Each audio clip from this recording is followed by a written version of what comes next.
you will see that they control $8 billion in assets out of a $22 trillion banking system. Okay? And on the right side, if you look at the MDIs, and by the way, I'm the CEO of the MDI. Credit Union of Atlanta is an MDI. We work on the west side of Atlanta, west end of Atlanta, and if any of y'all seen ATL, you know what this is about, right? So, so anyhow, when you look at the total number of members served over here in the credit union industry, roughly around 5 million or so, I don't know to read this number, but if you notice, over the last 3 or 4 years, banks and credit unions that's black have grown tremendously. Why? Millions and millions of dollars have been poured into them as a result of the movement. And so the Treasury Department has actually put billions, hold on. I just want to ask if we're going to get a copy of the slide. No. So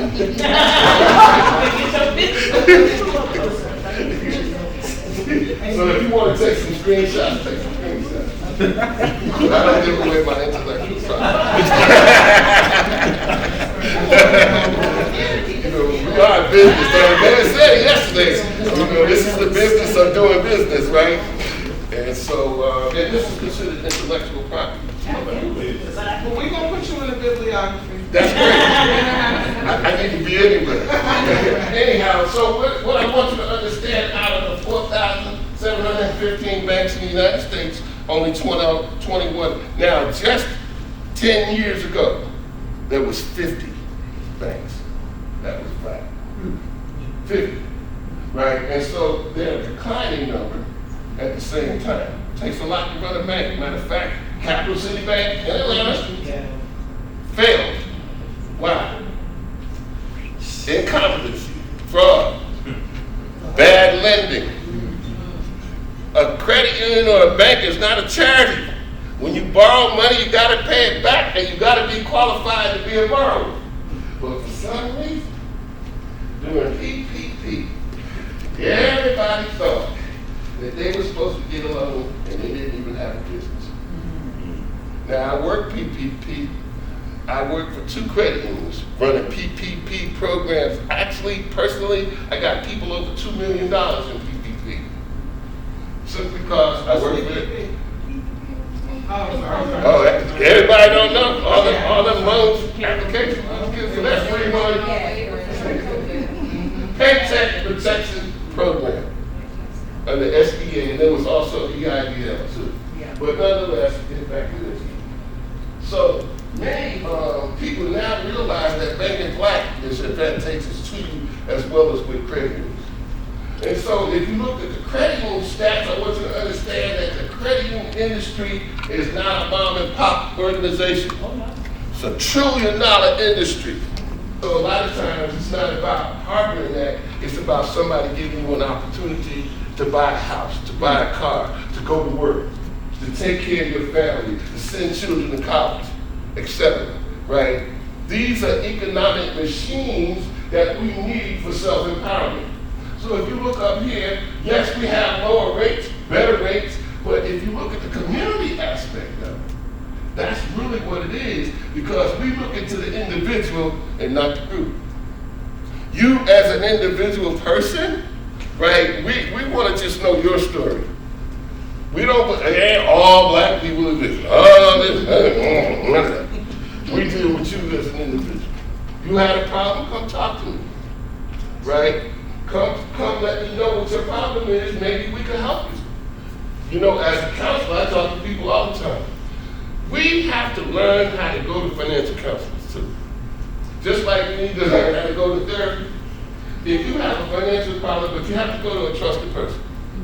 Every coach and every person that says they're a financial counselor ain't no good for you. You want to talk to somebody that's experienced, that's more like you, that can relate to you and speak to you in simple language, like we're doing right now. If you want to know what the credit union experience is like, if you don't believe me, look at the stats. Because I believe people lie, but numbers don't. If you look at that, if that's not, You tell me which is the better deal, the bank or the credit union? Look at the bank or the right. And that's just fine. And that's right, exactly. So where's your money gonna be better spent? Where's it gonna be better invested? Well, real talk, that rate is generous Exactly. for like the rates right now Exactly. today. Right. Because just like a co-op, you benefit from the profitability. You benefit as a member. Right? You get excess dividends sometimes. You get lower loan rates a lot. You get better savings rates a lot. Right? All this creates economic prosperity for you and your family and your legacy to come. And so this is why credit unions are really, really important. We know more about our members than any fintech or AI or anything like that. Do not be fooled into believing that AI is the end all be all, because we know each other better than any book that's ever written. Why? Because we come from the same communities. And we all have the same and similar backgrounds. Again, I was telling the brother earlier, we just don't know each other. Who are you? Can we trust you with other people's money? And typically we want to give you a chance when other people won't. But really the main thing is we get to know each other, and when you really look at understanding your borrower or your audience or who you're doing business with is one of the key tenets of being successful in anything you do. You better know who you're working with, man. What's the difference in giving a chance when nobody else will versus what the bank in Atlanta that just failed did by giving them 500 chances? What's the difference there? The difference is corruption. The difference is the fact that I can't do you a favor just because you're black, but I can do you good if you qualify. Now, if I'm cutting a business deal with somebody under the table for $2 million that I know I don't even have lending authority for $2 million, a lot of black, I work with faith-based institutions, I work with all types of institutions over my career. I've worked 35 fraud cases. And I can tell you right now, if everybody got every story in the book about why they steal money. But one of the things that disgusts me more than anything is the steal in the name of blackness. That irritates the crap out of me. Whether it be a nonprofit's gone out of business, whether it be a church going out of business, whether it be a bank or a credit union going out of business. We cannot have assets that's pilfered by greedy people. Period. I don't care if you're in a co-op, I don't care if you're in a bank, I don't care where you're at. If there's money on the table, what the test is this. If you ever want to test somebody, take them and put them in a vault with $1 million of cash and walk away. And leave the camera on. Now what you're gonna find is that some people are tempted by money no matter what. Right? Because you know that little $10 you think you slip it in your pocket? We got you. We got you on camera, but you don't even know it. Did you realize that somebody actually did walk in a vault one time, steal $1 million, get on a plane, head to Nebraska, jumped out of the plane, on the way there, and they have not found that person to this day. Okay? Yes. This sounds like a James Bond movie, but I'm telling you. And so, what's your motivation? Let's talk about that. Why do you really even want to do that at all? Why do you even want to start a credit union? You know, there has to be some driving force in you, just like the co-ops you're in today. You have something that drives you, something that moves you. So, it could be a banking business. It could be a lack of financial education. It could be the fact that people around you don't even have checking accounts, banking accounts. It costs you more to do that. Lack of alternative, of low cost. So if you buy check cashers and predatory lenders, anybody here from Jackson, Mississippi? Kind of close. Okay, so I landed in Jackson, and so as I was going from the airport, I noticed that in a mile stretch, there was more predatory lenders in 1 mile than I've ever seen in my life. One on each side of the street. Right? Now, think about the fact that if that's all you know, and I'm not saying this is a good or bad thing, because let me tell you, when you need money, you need money. Yeah. And some things ain't characterized as good or bad, but do you want to pay more for it, or do you want to give your left arm for it, or do you want to mortgage your future for it, or how much? You talk about $5,000, $2,000. You want to ask a question? Yes. So I'm wondering why we are still pushing for the banking system when we can be co-opting together for like an index universal life insurance policy, what the banks are doing with our money anyway. Yeah, well, that's a good And question. then we'd be able to borrow from ourselves without the interest. We could pay, like if we had a business, borrow from ourselves and pay us back through the Yeah. business. Oh yeah, that's really the essence of credit unions, and you could actually have an insurance co-op. You could. That's right. You could. No, you could. You just got to think about it like you just did. That's brilliant what you just came up with. Yeah. Because see, that's an idea. Everything starts from an idea. Then you go to a proof of concept to see if it actually works, right? And then you try to implement it in your community, because you can really do a co-op in a lot of different areas when you really think about what co-ops do. Right? It helps disadvantaged people not to be disadvantaged. That's really what it's about, right? Yes, ma'am. You help me understand what underwriters do? In terms of, Like insurance, like they say they need someone to underwrite the insurance. Like if you wanted to start an insurance co-op, I mean, I don't know if I'm correct with insurance. You need somebody to underwrite the insurance, and then what is that? right? So, this is not, I am not Jake from State Farm,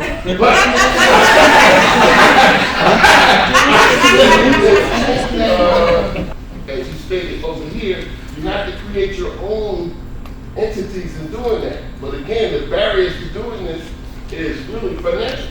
You gotta have so much, you gotta deal with the regulators and so on and so forth. Again, Frank said a whole lot yesterday about regulations and dealing with regulators. The insurance industry, the gambling industry, the financial services are highly regulated. I used to be one of those people as a gatekeeper.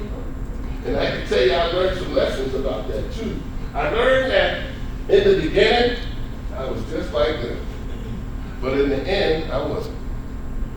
Because I seen so many injustices in that arena. And so when you start off with the mentality, yeah, I'm gonna do what they say, yeah, I'm gonna follow the rules, and yeah, you are. Until you realize that, hold on, what are you doing here? Do you realize what you're doing? And so that's why I kind of reversed it and started using the government power judiciously. If I could help you, I'd help you first. I'd tell you, hey, you're coming. Now, you look it up. And so that's what you do. You learn how to help people. So some of the common challenges starting credit union, you cannot start a financial institution without money. And let me tell you something. Do not come to the table with a few $1,000s, come to the table with a few million. Because the thing about it is, the more money you have, the more acceptable you are. The less money you have, and by the way, I'm not saying that because it takes at least $500,000 to start a credit union because of the startup cost, the computer system, the labor, and all of the products and the services that you have to offer. And so it used to cost less back in the 60s, where we was called what's called plain vanilla. All we had was shares and loans, but now you got digital banking, all types of connections with people. You got websites that they didn't have before. So it's evolved. I started in the credit union business in 1985. It was 16,000 credit unions in the United States, and now it's less than 4,500. So in my lifetime, and I probably put about 100 or 200 out of business personally, but it was because we had to do it, not because I wanted to do it. But the main thing is, the challenge is leadership, teamwork, commitment, perseverance. If you fail, get back up and try it again. And you gotta have community support. You cannot start a financial institution without people wanting to ride with you. It's like ride share. Nobody gets in the cab, no ride, right? You gotta ride, and then you gotta be part of, again, the cooperative movement. You gotta have people. and community support, right? Regulatory process, I talked about that just now. But this is how you really succeed. You succeed when you got the right capital, and you can demonstrate economic feasibility and economic viability. And that means that the numbers add up on the balance sheet. That means that you got a great plan. That means you got a great business plan. That means that when I look at this as a reviewer, and I have reviewed thousands of applications, that I can see this working. Because if you have the right formula, it's going to work. So when that's why when I consult with individuals, I tell them on the front end, if you're not willing to do the work, I can't work with you because it's going to be a waste of your money, your time, and mine. If you're committed, let's do this together. So I got 5 groups currently that I'm working with. That's newbies. That's outside of London and Kansas City. And I have them all over the place. Little Rock, Arkansas, Chicago, Connecticut. You name a city, I'm there. And so part of what we try to do is teach them these strategies. And so you gotta have good leadership. Can you not go out without great leadership? Your leaders make you or break you. In everything you do. I don't care what you're doing in life, your mother and your father started it.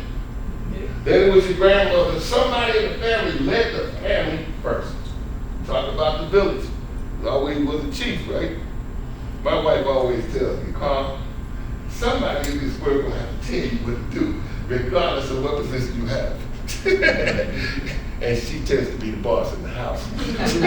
So I said, yeah, yes, sir, Captain. You good to go. But anyhow, what I'm saying is good leadership. The main thing is good character of the officials too. So typically when we start a credit union, you have to have what's called 7 subscribers. They all have to be of good character. That means we do a credit and criminal background check. And I can't tell you how many times I told people don't do it. Don't try to act like you ain't got no secrets.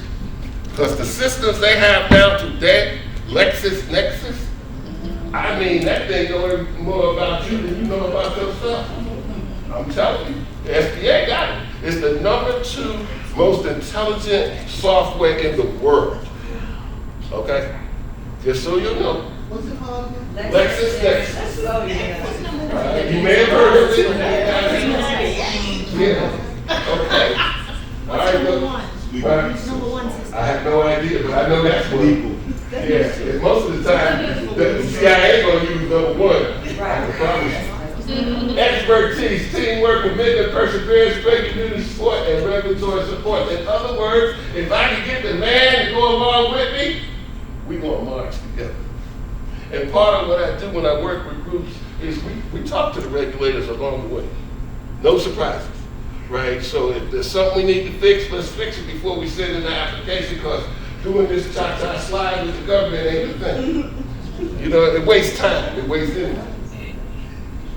And so when you really talk about it, you're like, not to be able to see this, but I'm just going to point it out to you, that starting the credit union, you have all these costs, and this was from 2019. So in 2023, 4 years later, a lot of these costs, because of inflation, have gone up. The cost of machinery and computers and programs and et cetera. You see all the stuff you need to run a credit union with. This is infrastructure. This book called Infrastructure Development. You got to have all this stuff to operate. For me to give you a check, I got to have a check bank. Right? I got to have loan officers. I got to have a loan processing system. Right? I got to follow BSA regulations when you deposit money in there. So if you put over 10,000 in there, we're going to do what's called a SARS, Suspicious Activity Report. Because under the law, under the Patriot Act, it's a regulation that you have to report it to the Treasury. That's just institutions. Right? Now, some people don't know that. They go in there and put too much money in there. Y'all know that story.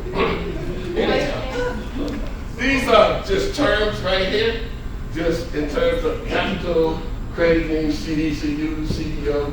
I won't bore you with that, but that's the main thing. Question, real quick, Ma'am. on that cost to start up. So I saw that doesn't include personnel though, does it? These are just the fees? Yeah. So that's what you need just to get the infrastructure part Okay. properly. And so we do what's called a projection in your budget, and you got to show how you're going to pay for that. Okay. And so typically you don't make money for the first 3 years, and so you got to have, again, raising capital and understanding how much money you need is very important to you being successful overall in the long run. Because the more money you have, and let me tell you how to raise money too. So you raise money different ways. You can raise it through city government, community and economic development authorities in your city, in your county, in your state.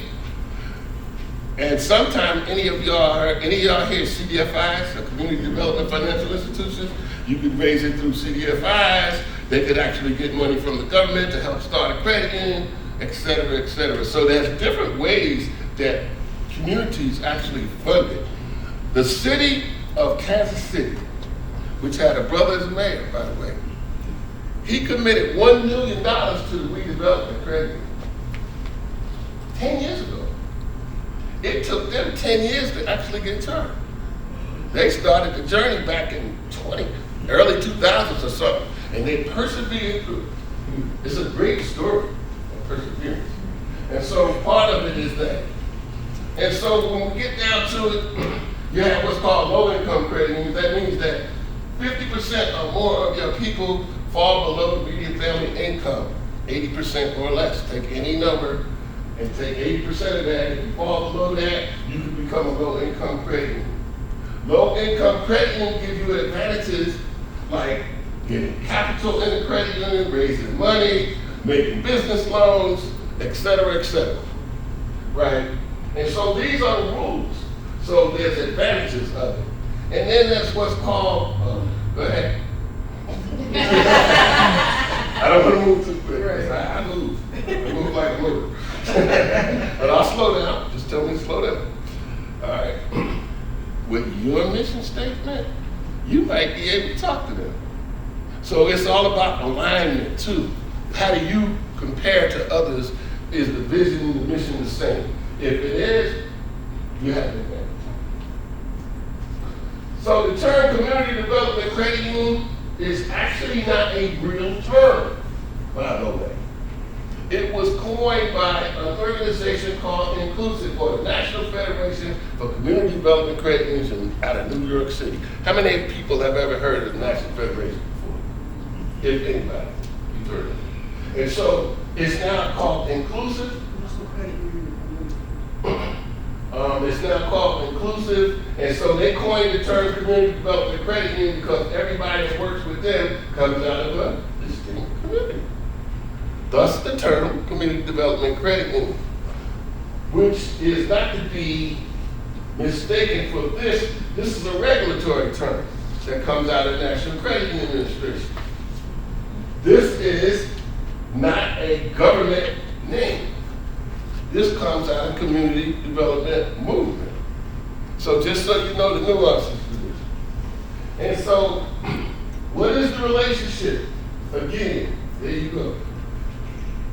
Credit unions make up an important part of the CDFI movement, right? Do you know that over the last 2 years that they've received over $1 billion of capital from the U.S. Treasury in community development credit unions? Matter of fact, I probably worked with 10 or 15 of them that's done that. And so when you really get down to it, you have to be aware of these funding opportunities. You have to take advantage of these opportunities. And like I always say, when the window closes, it will not reopen. Why? Because the George Floyd thing opened up a lot of opportunities for our communities. And you got to strike while the iron's hot. Because those doors are closed, I promise you. Right now, they don't want to give out no more money. Nobody, SBA, nobody. You notice that even in the funding bill that they just passed, they're taking the money back that they had given for the pandemic, right? You notice that? $50 billion, that claw, they call it clawback. Right? I mean, they're taking the big hand and just snatching it all back. Well, we gave it to you, but now give it back. That's what's happening. And so what you're going to have, and so when you get what they call CDFI certified, that allows you as an organization, community development financial institution, loan fund is not regulated, I actually work for a couple of CDFIs where I teach QuickBooks and also how to develop a business plan for small businesses. I work with a lot of small business education through CDFIs. Actually, I got a couple as my clients. Sure. Just a quick question. When they said Indian affairs, they're referring to natives or people that are Indian? Yeah. Either or. Oh. Either or. We have some. Yeah, either or. Yeah, because the definition of that could change depending upon the tribe and the situation. You got it? Okay. And by the way, they're considered a separate and distinct nation too. Yeah. So credit unions, how do we start? So these are the steps that you want to take. So I just talked about the background, talked about what you need to know, talked about what type of people you have to have, what kind of money you have to have. And so now the process is, let's talk about the process of starting a credit union. This is what you have to do to start one. So this particular slide, or set of slides, and by the way, I used to be in this division too at SUA. Matter of fact, I used to be the Office of Small Credit Unions. I was actually one of the first economic development specialists in the United States in SUA. I tell you, my journey has been long and fruitful, but I've learned so much along the way. And so here's the thing. There's 3 steps. Phase 1, phase 2, phase 3. Right, the way they have it now. So you start off with proof of concept, then you have an application, and then you get the final ruling from NCUA. So I'm gonna walk you through each one. And then you have what's called frequently asked questions or FAQs. So this is a new approach. It used to be you would just write the regulator, say you want to start a credit union, and most people that try to start a credit union don't know nothing about banking. They only know that they're trying to empower a community, right? And so you have to have experts. You have to have people who understand the paperwork, who understand the documentation and the requirements and that kind of thing, like you do in the cannabis business or the insurance business or any business, actually. And so what you have is an opportunity, the process that's going on right now is more streamlined. It'll save you a bunch of time if you understand what you're doing. And the thing about it is, it's very efficient doing it this way because you can test the concept before you actually spend a lot of money or a lot of time, particularly human capital wise, because the organizer got work cut out working with people. Y'all work with people. You know how many was that kid? Right? And so that's all part of the process. But now, here you go. So if you look at it from this particular standpoint, you got phase 1, and then government reviews the proof of concept. You got to have an 80% or more score out of this proof of concept, which I'm going to show you in a minute. Phase 2, again, if you notice everything in gray, that's Uncle Sam. That's the gatekeeper. You got to walk through them every single time. And so when you get here, proof of concept, this is really what you do. You have to research it. You have to define its purpose. When you start trading, you need 3 people on the team at least. You need a good writer. You need an accountant. You need a good lawyer. And a 4th or a 5th person, you need a good leader, good community organizer, and somebody that can galvanize people. Right. And I would also add, bring everybody into the fold. Use everybody, the youth, everybody, every baby, if they can talk, yeah. Give them a sign and say, hey, I'm gonna start trading for my future or something like that, right? Because what I find is that people try to do this without the youth. And I'm like, hold up, this is the future. Right? I know what you're trying to do today, but think about who's going to be here when you're not here. But if you teach them this today, they're going to take it and run with it tomorrow. And they're going to be great stewards of it as well. That's exactly how most people in the credit union industry now, you talk to anybody and you ask them, how did you get started? Well, my mother used to be the treasurer. My daddy used to be on the board. My mama worked at the credit union. Or something along those lines, right? And so when you really get down to it, it helps to have people who know. But if you look at this, if the proof of concept is supposed to take you 60 days, it might take some organizations a whole year. Because if you don't have all these elements together, you're not going to do it. And that's why you have to use consultants and other people. And again, I know consultant fees are high, but I don't charge everybody the same price either. Like some people have deeper pockets than others. I have a standard fee, but I also have a low budget fee. Oh, slides, yeah. Slide scale. Thank you, sister. I love that one. I would use that one now. Slide scale. Yeah, there you go. So when you really get down to it, you gotta really have somebody that's certain. Like it's a field of membership. It's either a community, which is a single political jurisdiction, which is a city, a state, a zip code, you know, a metro area, etc. It's statistical, census.gov. I'm telling you this, right? A single common bond, which is a group of people, let's say this organization here could actually be a single common bond. You know, Association of Black Co-ops. That's a name, single common bond. Everybody in the organization. If you pay a dues, right, you're part of it. Or it could be multiple. It could be a combination of all of them put together, multiple groups. That's the very first thing. There's two things you gotta have.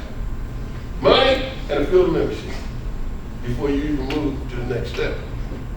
And so when you really get down to, you gotta go on this website and plug that in once you get that information down. And so this is the aspect of it. So where can I find the chartering resources? How a credit union is different than a bank? You know. Yeah, please, you did Right. Y'all can go to NCUA.gov and actually get this information too.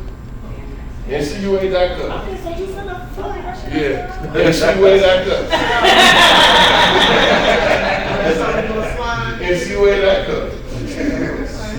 No, seriously, they actually have this laid out this way on the website.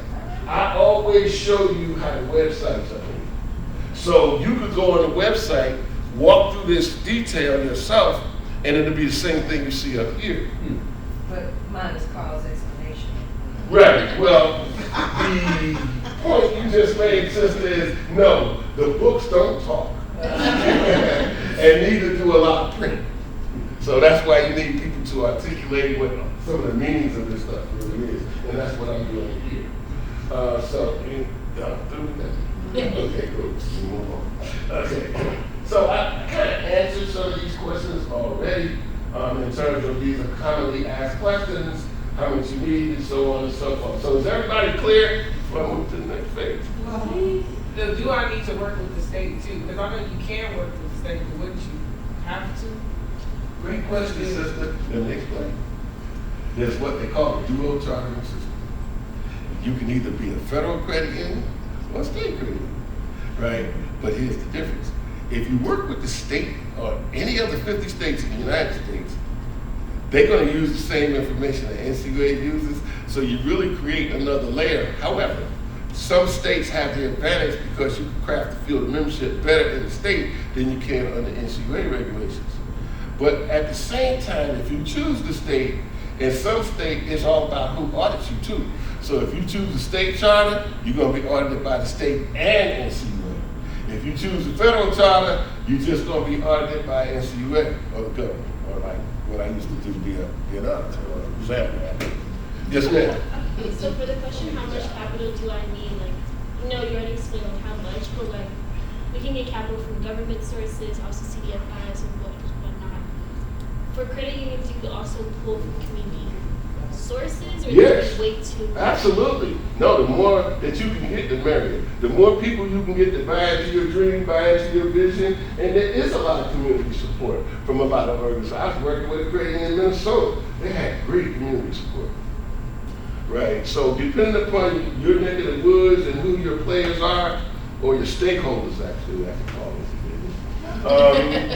you actually would have to see what's going on in your city. And talk to your politicians. The politicians sometimes are the ones who drive the needle on the resources. And so a lot of times, you know the right people, you can get a few dollars. in any endeavor, actually. So just knowing that, actually, I know my senator, John Ossoff, me and him are friends. Right? And I didn't even know this dude. But I'm a volunteer at the YMCA. And all of a sudden they came down for a senatorial visit, a congressional visit, and I had the opportunity to escort him through our live.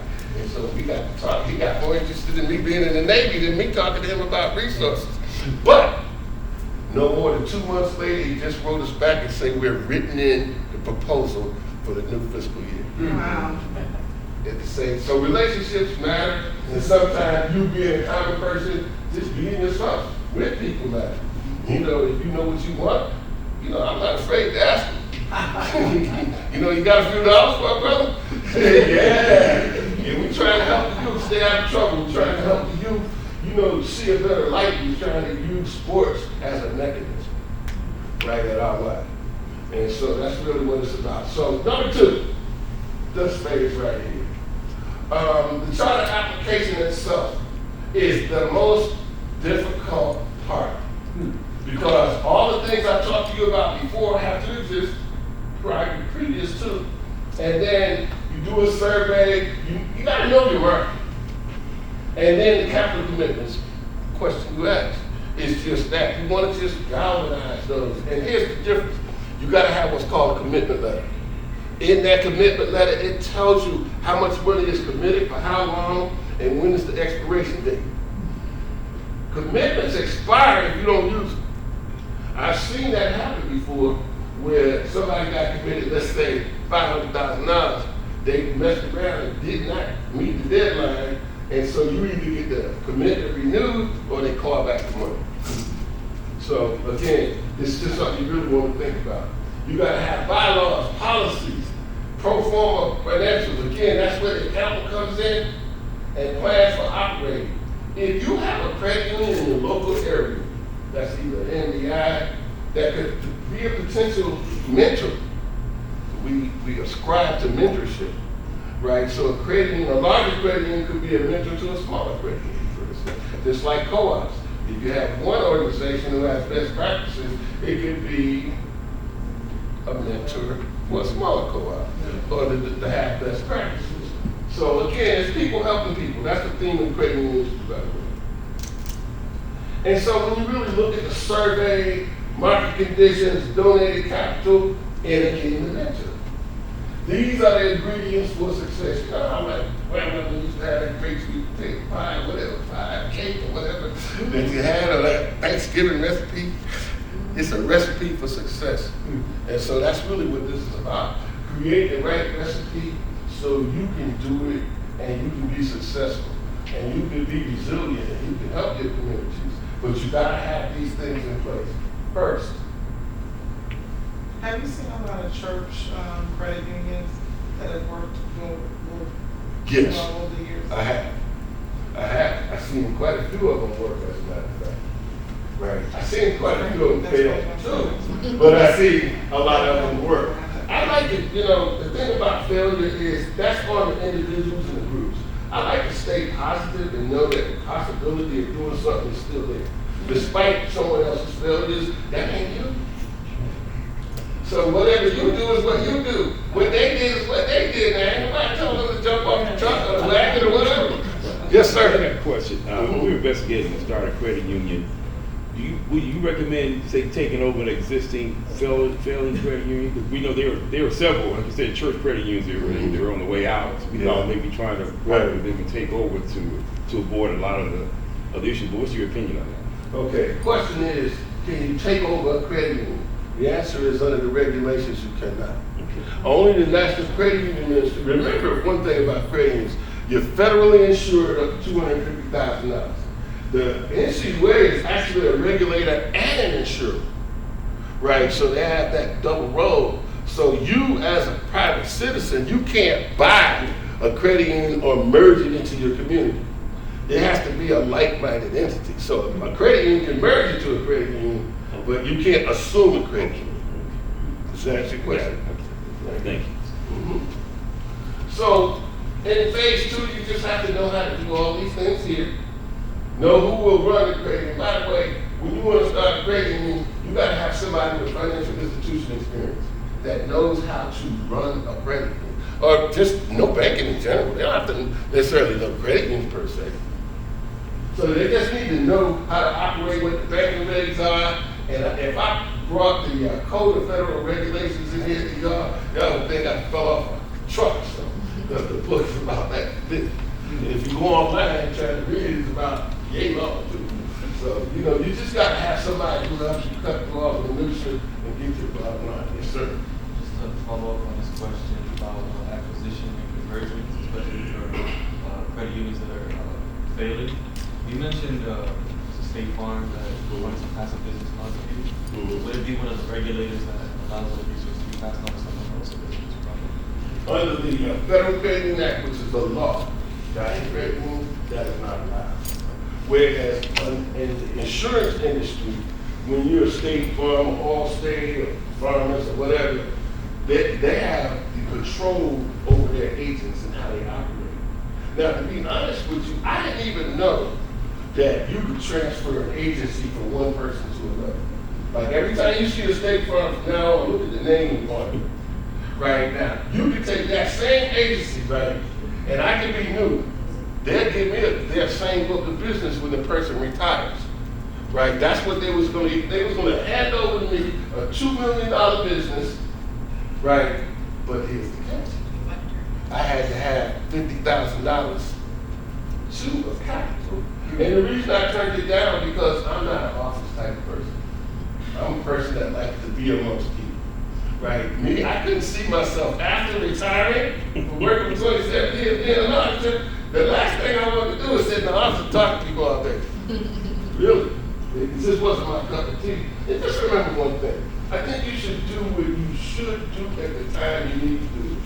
But that particular season, it wasn't my time, and so I decided to move into a whole other realm.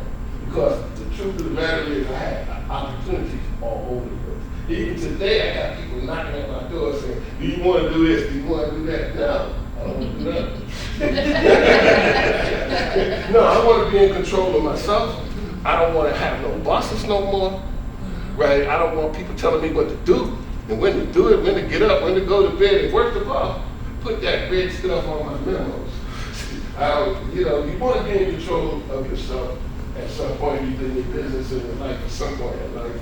Whatever. Yes, sir.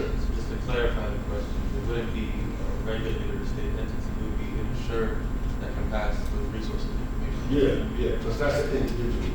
It wouldn't be an acquisition to even assimilate those resources so that their failure doesn't mean your failure. Right, exactly. And anything you do, look at the industry, look at the rules and regulations in the industry, right, and look what you can and what you can't do. And always get you an attorney to help you with that. So they really know the lay of the land way better than I do. And I always have to say, I am not an attorney. Don't listen to me. Don't get drunk. So you can't come back and say, well, Carl told me. No, I ain't doing that. I'm telling you an attorney. Okay, so the pro forma. The pro forma is that you have to know your numbers. Now, I'm an accountant. I have an accounting degree from Georgia State University in Atlanta, Georgia. It was the hardest thing ever being the only African American in a room with 10 people. When it started out with 50. So during the process of elimination, you know that accountants are in the top 3 professions in the world?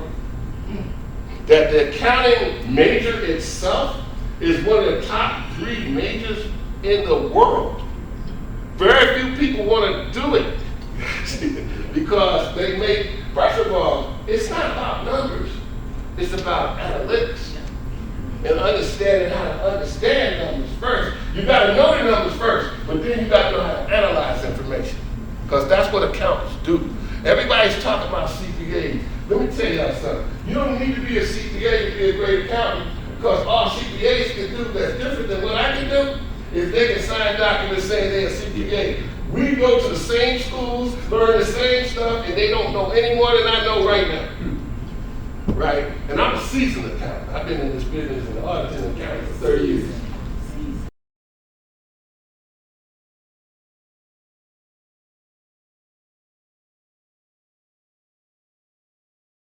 specific programs all the time that they're giving money away for.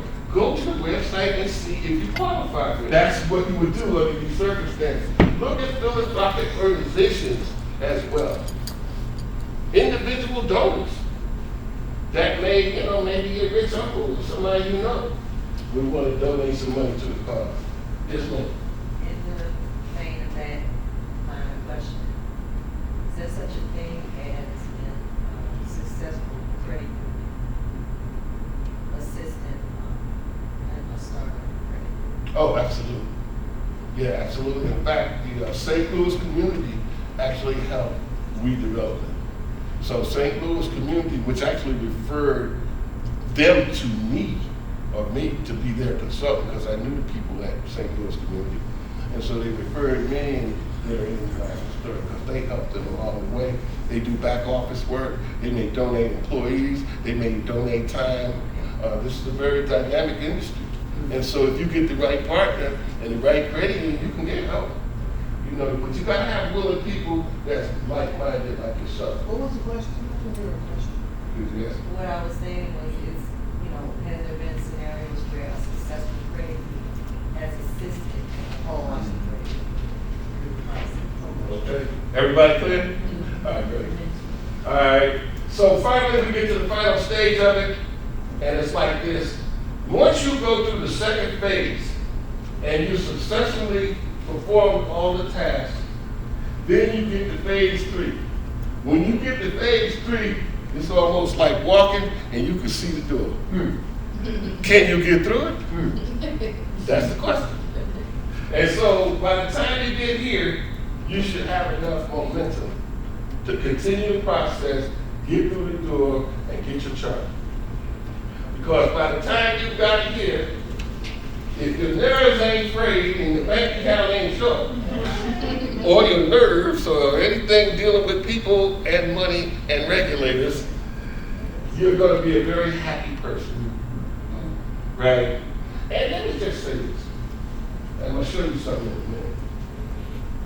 That the day that you overcome, when I went to the celebration for redevelopment in Kansas City, I seen such joy on the community's face. Because that's what it looks like on the other side. And it really enlightened me. I'd never actually been to a grand opening of a credit union before, or the birth of a credit union. And so we're in the 2000s. And so whatever happened in the 60s or the 50s, you have to let that be. We talked about creating new institutions moving forward, even in this movement, right? That's how you have to think about it mentally. Whatever happened, happened. But what you want to do is create a legacy moving forward under your own community initiatives like you do in these co-ops. That's really what this whole movement is about. Everybody creating their own, understanding how to get the right way and have the right stuff. And finally, once you do all this, you sign all these documents, they issue you a certificate, you sign off on them, right? You get this letter stating you will do these things under these terms, and usually it's about 25, 30 terms in what they call LUA, Letter of Understanding and Agreement. And recently, I was working with a young brother, Trust, I think it's Trust Credit Union in Little Rock. And so they had problems with the LUA, Letter of Understanding Agreement, because a lot of times when you buy a computer system, make sure you buy a modern computer system. You always have to expand in a computer system. So if you buy a dinosaur, guess what you're gonna get?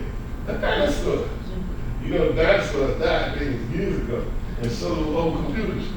Because the new computing requirements require so much more storage than ever, and you have to expand on it with services. Do you realize that every time a credit union or any entity adds a service online, how much computer space that takes up in there, what we call a core system?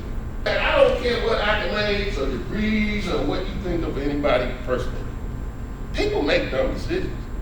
They really do. Sometimes it's out of greed, but sometimes it's out of complacency of understanding what you need to know for right now. Because as much as people rest on that, I'm the CEO, I've been the CEO for 35 years. Okay, you don't know nothing right now. Right. Because the decision you made to do that, right, and when you really think about it, this is 101 stuff. Now, somebody said yesterday, we gotta be better than other people, right? And part of it is, what makes us better is that we can't fail. They can.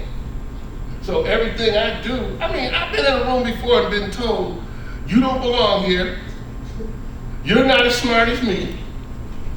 And my college professor actually took me to McDonald's, I swear, this really happened in real life.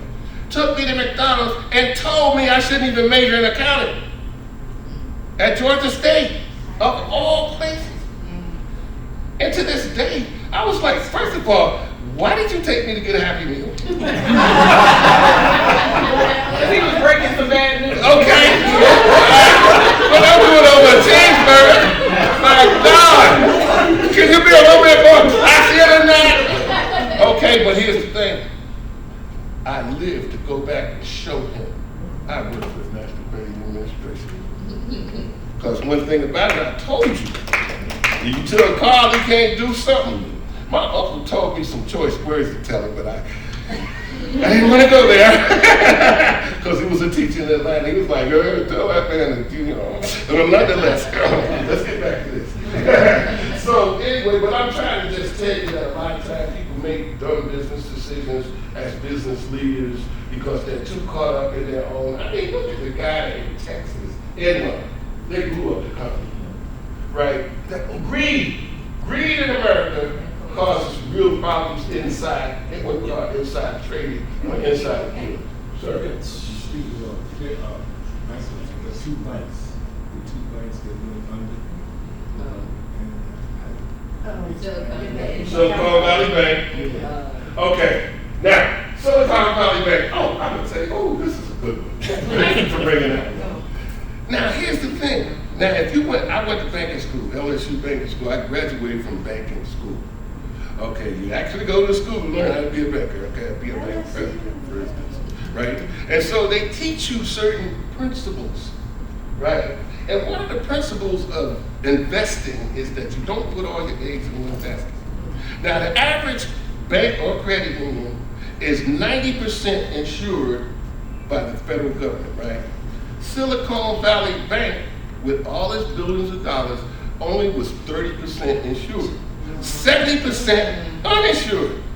Now, do I need to be a rocket science, or do you, to know, right, if I got 70% of $680 billion unsecured, what's going to happen if all this fails? And then what happened was, really what caused the run on Silicon Valley Bank was just somebody saying it's about to fail, right?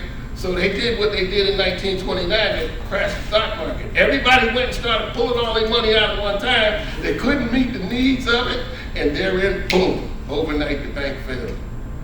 101 tells you shouldn't have even been there. They took a risk they should have never took, but this is rich people stuff. Yeah. So why would they do 30% instead of the 90% because of what, premiums or something? To be able to be One word that captures this all: greed. Right. Greed. Because they would have had to pay premiums to Yeah, insurance yeah. So they would just pocket it. Just, right. Yeah. So Right. it's their thinking, it's their understanding. But remember, I told you, when you learn a subject and you really become an expert, you know the principles of how to engage in it. So we don't take risks like that in our business at all. Right? So no, we're not even going there. Anyhow, as we come to a close, look at the charter is going to be issued, and then it's all about opening the doors. You have 6 months from the day you get chartered to open the door. If you don't, they take the charter back. You should have a plan to operate within 6 months. Finally, this is what I was talking about. This is the day it all happened. Right? This is the day that We Development was born. October 2022. Right? And as you can see there, with the ribbon cutting ceremony, they had a brand new office, newly constructed, brand new equipment, officials ready to go. Every single person in Kansas City in the community participating, everything from the grandmothers, right, to the mayor. Right, and so that's what made it work. Anyhow, all right, so we're about to wrap this one.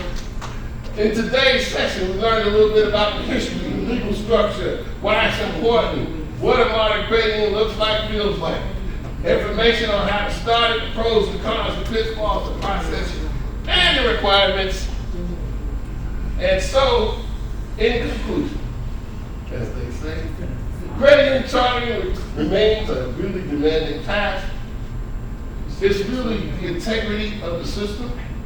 The good news is that the credit union organizers are likely to find a more hospitable regulatory environment. It's hot right now. During these events, large mainstream consumers are looking to credit unions for a lower cost financial alternative. It's conducive to starting a credit union, creating a sustainable and promising future for de novo new credit unions.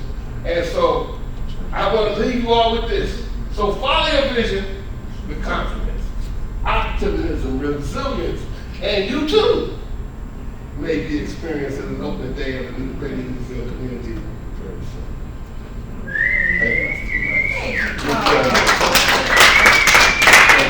Any questions?